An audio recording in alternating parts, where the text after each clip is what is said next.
Gue bukan tipe yang suka sama layout PS meskipun gue tumbuh bersama PS gitu ya. Dan sejak gue kenal layout Xbox, jujur aja gue lebih suka sama layout Xbox sampai sekarang. Dan ya, gue paham kalau misalkan satu layout itu bukan buat semua orang. Dan banyak dari kalian yang request gue buat ngebahas si gamepad yang punya layout PS. Dan akhirnya keluar nih satu.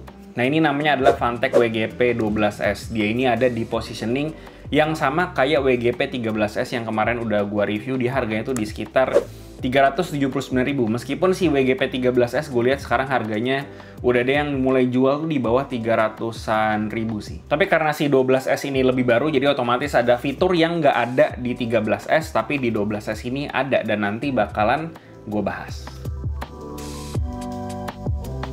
Oke, jadi layoutnya kurang lebih kayak gini. Jujur gue belum pernah megang DualSense sama sekali, jadi gue nggak bisa compare kira-kira kesamaan ergonomisnya tuh kayak gimana. Tapi pas gue pegang sih nyaman-nyaman aja ya, gue nggak ada komplain sama sekali buat ergonomisnya. Nyaman di tangan, tapi karena gue anaknya lebih ke arah Xbox layout, jadi gue ngerasa si analog kirinya tuh berasa lebih kejauhan aja sih. Cuman jangan dengerin gue karena ini subjektif, ini memang gamepad yang ditujukan buat yang doyan sama layout PS. Face buttonnya dia tetap XYAB, jadi tetap layout Xbox juga sebenarnya, cuman dia tetap bisa punya X input, D input, sama S input. Jadi bukan berarti dia layoutnya layout PS, terus dia jadi otomatis D input doang. Dia tetap bisa X input sama S input juga karena compatibility-nya mampu ke situ. Oh ya, buat warnanya dia ada 3, ada hitam, putih, sama warna abu-abu kayak gini. Gue jujur lebih suka sama yang versi warna abu-abu karena yang hitam sama putih terlalu biasa aja. Coba baik lagi pilih sesuai yang kalian suka. Terus buat bumper R1 sama L1-nya dia tuh tactile banget, bahkan suaranya tuh heboh banget nih, kalian dengerin aja sendiri. Nah, bahkan si WGP 13S yang sebelumnya itu seinget gue bumpernya tuh light toy, tapi di sini enggak, dan mau ditekan dari posisi manapun dia aman ya, nggak ada yang lebih berat, nggak ada yang mati lah gitu, jadi aman. Terus buat triggernya menurut gue dia lumayan ringan. Kalau buat game balapan menurut gue bakalan lebih enak kalau misalnya dia dibikin sedikit lebih berat, tapi baik lagi ini subjektif karena berat yang ada di kepala gue itu bisa beda sama yang kalian pikir berat dari triggernya kayak gimana, jadi jangan sampai lupa. Oh ya, terus buat start, select, sama home buttonnya itu semua posisinya aman, cukup familiar sama muscle memory gue, jadi no issue.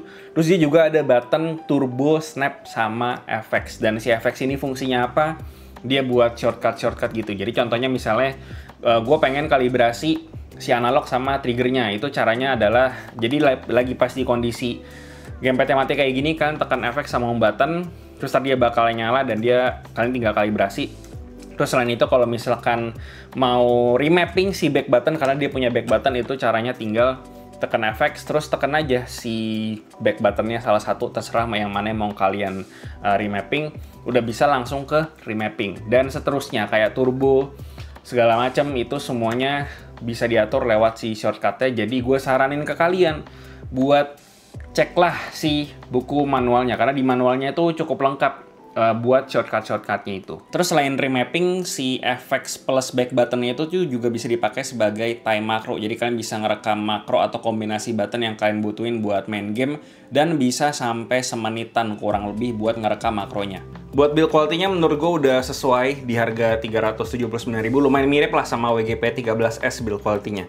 Terus buat gripnya sendiri dia ada kayak tekstur titik-titiknya ya, dan di bagian R1, L2, R2, R1-nya itu juga ada titik-titik, dan overall sih gue nggak licin sama sekali pas pakai gamepad ini. Terus buat gyro-nya dia ada shortcut-nya juga, jadi tinggal tekan FX sama L2 itu buat gyro kamera, terus untuk yang L1-nya, FX L1 itu tuh buat gyro movement. Cuman kalau kalian pengen lebih fleksibel lagi, kalian bisa coba pakai softwarenya, karena di softwarenya itu lebih banyak settingannya, kayak misalnya kalian bisa nge-remapping kira-kira kalau mau nyalain gyro-nya tinggal tekan button yang mana, itu bisa lewat si software karena dia ada software. Dan selain itu di softwarenya juga lumayan lengkap, bisa remapping semua buttonnya ada di situ, bisa ngatur triggernya mau seberapa dekat seberapa jauh, dan analognya mau dibikin bentuknya kotak mau bentuknya bulat itu juga bisa, dan mau pakai shortcut pun juga sebenarnya bisa lewat dari manualnya. Kayak gitu. Paling jangan lupa kalau kalian pengen pakai si softwarenya, kalian mesti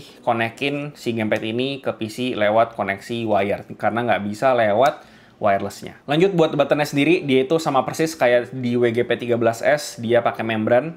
Dan buat feel-nya sendiri sih biasa aja ya, kayak button di gamepad membran biasa aja sih gitu, nggak ada yang spesial menurut gue. Dan selain itu di unit gue pun juga nggak ada yang wobble buat dari sisi face buttonnya, jadi nggak ada masalah. Dan untuk di padnya sendiri dia bentuknya plus biasa ya, bukan circular kayak di WGP 13S. Kalau gue jujur gue lebih suka sama yang circular, tapi ya itu selera aja. Apakah ini enak buat game fighting? Tentu sebagai konteks gue itu kalau main Tekken biasanya sebenarnya pakai arcade stick, atau pakai, kalau misalnya pakai gamepad pun gue pakai gamepad yang mechanical. Jadi tentu saja kembali ke membran gue butuh yang namanya penyesuaian. Dan setelah beberapa setelah beberapa menit gue penyesuaian, akhirnya ya gue udah bisa nginput elektrik lagi di gamepad ini sih. Lanjut buat back buttonnya sendiri, dia ini membran sama kayak di WGP 13S. Jadi secara feel ya biasa aja sih, nggak spesial. Tapi apakah responsif atau enggak?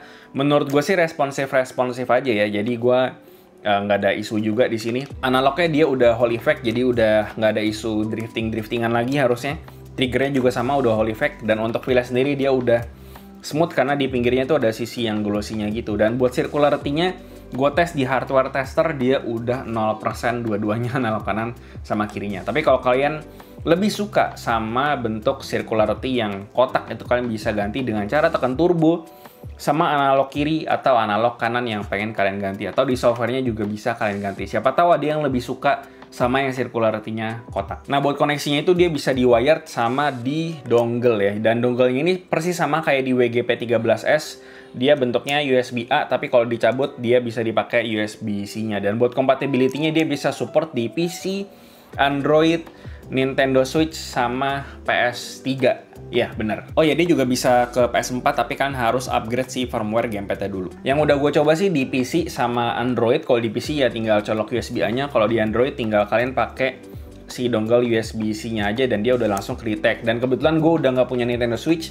Cuman kalau mau colok ke Nintendo Switch kan tinggal colok aja si dongle-nya ini ke docking, atau kalau mau langsung ke Switch-nya ya tinggal pakai si USB-C-nya langsung ke Switch-nya, itu harusnya udah bisa langsung dipakai. Buat polling rate-nya itu dia di 1000 Hz di mode dongle ya, dan selain itu buat latency-nya sendiri dia udah aman, udah rendah lah ya bisa dibilang. Gue sih pakai buat main Tekken sama main Stellar Blade gitu ya, itu sih gue nggak berasa ada delay, jadi aman-aman aja sih menurut gue. Oke, yang terakhir buat kesimpulannya, menurut gue si WGP 12S ini cuman adalah versi layout PS-nya dari WGP 13S aja sih, dan ditambahin fitur-fitur yang nggak ada di WGP 13S, karena mau gimana pun si 12S ini kan versi yang lebih baru ya. Dan yang gue suka dari si gamepad ini sih paling dari sisi build quality-nya aja ya. Dan surprisingly gue nggak pernah nyobain DualSense kayak gimana, jadi gue nggak bisa compare. Cuman surprisingly gripnya sih nyaman-nyaman aja di gue, kecuali analognya aja yang emang berasa lebih jauh aja, karena memang kan gue kebiasaan sama layout Xbox ya.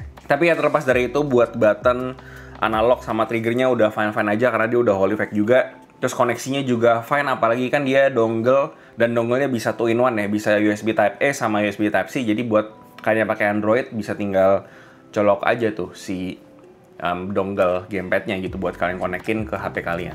Dan ya, yang gue suka dari gamepad ini sih mungkin dari sisi build quality-nya ya, karena di harga 300.000 jujur gue ini bukan tipe yang udah nyobain semua jenis gamepad 300 ribuan ya. Cuma menurut gue build quality-nya sama kayak yang gue bilang di review gue yang di WGP 13S, ini build quality-nya dari yang terakhir gue cobain gamepad-gamepad 200-300 ini naik kelas sih. Dan kalau kekurangan bisa dibilang gue sampai hari ini belum nemu, tapi kalau mau dicari-cari ya paling urusan analognya aja yang menurut gue rada kejauhan. Cuman kan ini lewat PS ya, jadi memang ini bukan untuk gue. Yang membuat gue udah pasti modelan kayak WGP 13S gitu. Jadi ya gue nggak tahu apakah kekurangan ini berguna buat kalian atau enggak, karena ya mau gimana pun ini kan buat lewat PS ya, dan memang seperti ini gitu. Dan ya gue rasa itu aja yang bisa gue bahas soal Funtech WGP 12S ini. Seperti biasa, komen di bawah gimana pendapat kalian. Jangan lupa subscribe. Gue Luis dari Klangen TKD. Sampai jumpa di video berikutnya.